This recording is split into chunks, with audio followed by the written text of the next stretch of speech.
Որոշ ժամանակ հետո պատիվ ունեմ խմբակցությանը միացավ Հայաստան դաշինքը։ Այո, որոշակի ասենք առաջընթաց էր այդ իմաստով,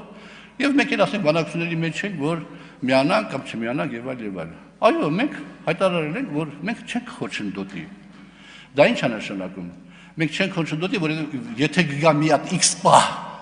որ միայն մեզանից կախված կլինի impeachment իրականացնելու հարցը, ապա մենք կմիանանք առանց որևէ նախապայմանի, առանց որևէ ակնկալիքի, առանց որևէ սպասումների, որովհետև պարոն Ասլյանյանի եւ իմ արժեհամակարգը գտնվում է էական հակասությունների մեջ, պատիվ ունեմ խմբակցության մեր գործընկերների արժեհամակարգի հետ, Հայաստան խմբակցության մեր գործընկերների արժեհամակարգի հետ։ Եվ մենք ուղղակի կմիանանք, որ այդ impeachment-ը, որ մենք կարծում ենք ճիշտ է այս պահին, որ restart-ին բանարվի, տեղի ունենա։ Բայց մենք էլ ունենք մեր պատկերացումը, մենք էլ ունենք մեր անհանգստությունը։ Մենք չենք ուզում, որ impeachment-ը դառնա իշխանափոխություն։ Այսինքն մենք չենք ուզում, որ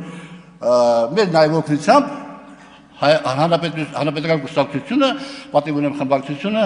իշխանությունը վերցնի քաղաքացիական պայմանագիր կուսակցությունից, որովհետև դա արդեն մի ուրիշ իրավիճակ է, նորից անընդունել մեր համար։ Հետևաբար ինչ պետք է անել։ Հետևաբար պետք է գնալ լայն կոնսոլիդացիայի, ընդ որում արտախորհրդարանական ուժերի հետ միասին եւ այդպես փորձել իրականացնել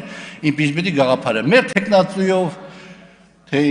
պատիվ ունեմ խմբակցության տեխնացիով, դա այս պահին երկրորդական է լայն կոնսոլիդացիայի հետ կապված։